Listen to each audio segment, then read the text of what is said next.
you're doing this through the video, make sure you try the first two on your own. And so pause this and then check them. All right, so we'll go do the first two, and then I'll give you time to do the next two on the back. I took 4 off of tomorrow's and tweaked them a little bit. There's a lot more to the test than just these, but these tend to be like the most points. And we've got our Riemann sums down and all that, I think. So I thought I'd focus on all these actual integrating. I chose 4 or 3 that have U sub. That doesn't mean all of them have U sub, but those are just the trickier ones, right? So for this one, you might say, well, I'm going to let U be this inside function of secant, but its derivative is secant tangent. It generates stuff you don't need and can't get rid of. So then I would go to the other inside function, which is 9x squared. And I would think that that might be a good choice because what's the antiderivative of secant squared? Tangent. Yeah, so it's going to pass off nicely. So I'm just going to generate my dx here, and I'd also pull the 4 out front. So I'm going to do a little rewrite as I go. I'm going to have secant squared u right now with the 4 out front. My goal is to generate the x dx, which I'll do with that 1/18. I think almost all of you, I didn't actually get to everybody, but most of you had it correct, which is good. So that would be 4/18 with the fraction correction, and then I can just replace that x dx with my du. Don't forget to reduce. This isn't an FRQ, so the only time you can leave them numerically equivalent is when it's an actual FRQ. This is an open-ended question. So we would have tangent squared of our u choice. I'm going to back substitute right now, which would be 9x squared. And then don't forget this was an indefinite integral. That would get you full points. How many of you had that one?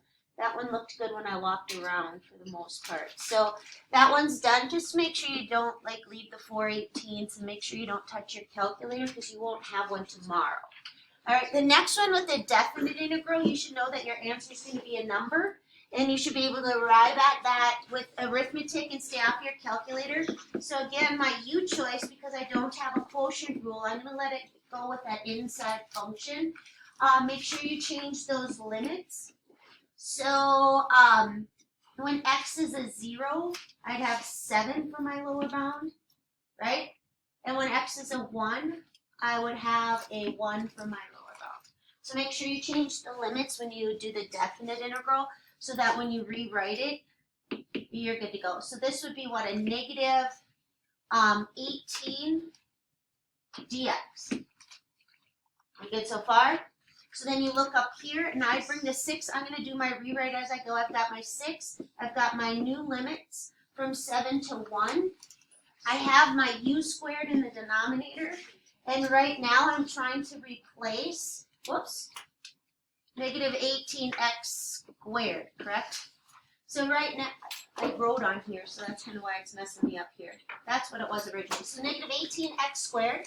So I'll do my negative 1/18 of my du is equal to the rest of that integrating. So I'll put my negative 1/18 out front, my du over here, my 1 right here. Good so far? Yep. All right, Alexa, and then I did a negative 1/3. I think I'll reduce, but I'm going to make it a positive 1/3. Why? What do you think I'm going to choose to do? What? Well, that's going to happen later, but I don't like that I'm going backwards. Although it doesn't matter, I like to go forward. If you didn't do that step, you should still get the right answer. But I like to, when I see I'm going from 7 back to 1, I like to go forward and then take the opposite. I did not see any natural loggers, so that was good. I was worried you were going to say that's natural log of u squared. When's the only time it passes to natural log? 1 over u du, or u prime du, either one. I mean u prime over u. So you add 1 to the power, divide by that power. I still have my 1/3 out front. I'm going from 1 to 7. I won't go back to x because I changed my limits. Now I'll have a negative 1/3 because I'm going to bring that out front. I'm going to change it to 1 over u. I'm going to go from 1 to 7. I'm going to block that off, I think. And so I'll have a negative 1/3, and then I'm going to have a 1/7, boom, right? Minus 1, but I'm going to write it as 7/7 because I'm not going to use my calculator. So I'm seeing a negative 1/3 times a negative 6/7. I'm seeing a positive 2/7.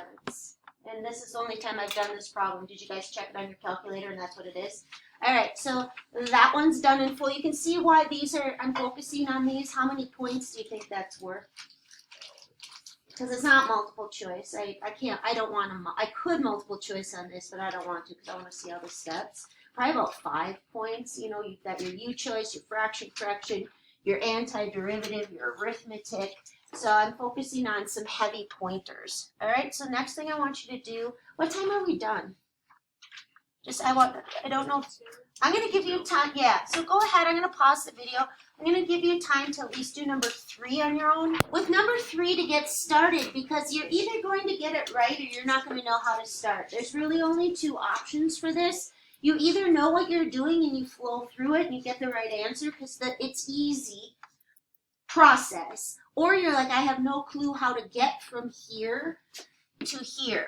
But the fact that 2 derivatives were removed means you need to integrate twice. F prime of x is the antiderivative of f double. It's like the derivative of what is f double? You know what I mean? So what I want to do is integrate my f double prime. I'll remove a rate and I'll get f prime. You get 4x squared over 2, which is 2x squared minus 3x plus c. That's why they gave you a point so that you can figure out the Carl. When you put in a 0 for the x, f prime needs to spit out a 5. So what does C number 1 is what some books or professors will call it. What does Carl number 1 have to equal? 5. Like I said, if you know how to start it, it's an easy process. It's just knowing how to start it. So my f prime of x is going to be my 2x squared minus 3x plus 5. You could check it. Take its derivative. I get 4x minus 3. Plug in a 0 and a 5 comes out. So you can kind of check it as you go. Now to remove this rate, to go from f prime back to f, I'm going to integrate again. The antiderivative of f prime is equal to f. It's like the derivative of what is f prime? F, right? So my f of x is going to equal 2x cubed thirds minus 3x squared seconds plus 5x plus what? Carl number 2, or you can, I don't care if you call it them both C's. If you have a very strict college professor next year, they might say, look, you already called C5. You can't, I'm fine with you using C twice. And then they gave you a point on that original function. When you put in a 0 for x and you cube it and blah, blah, blah, and then a 0 for x and you do all that, and a 0 for x, your constant has to cause you to have an output of 2. So what's your constant? 2. Yeah. So my final answer would be that my original function is 2x cubed over 3 minus 3x squared over 2 plus 5x plus 2, which I think you girls in the middle had. You two did anyway. Any questions on that one before we hit the last one together? All right, you might want to look at that, not by today, but by tomorrow. There's only one, but you can see it's probably, if you leave it blank, it's probably minus 4 points because you had to flow through about 4 different things. Are we good on that one? Our last one will be number 4. I'll take that, Maddie, just a second. So number 4, somewhere on here is number 4. Help me. I think it might be below here. There's our number 4. All right, so let's go ahead and start this one. We've got, obviously, a U sub because we don't have a quotient rule for antiderivatives. Who am I going to let U be when there's no inside function? Because that's my go-to, and that's what we did on the last one. But who else did I say to try? Awesome. And just do its derivative in your head, and you get 2x plus 4. Is that the rest of the integrand? Almost. What will I have to do with it? Half. Yep, or divide out of 2, however you want to work with it. So that's going to work.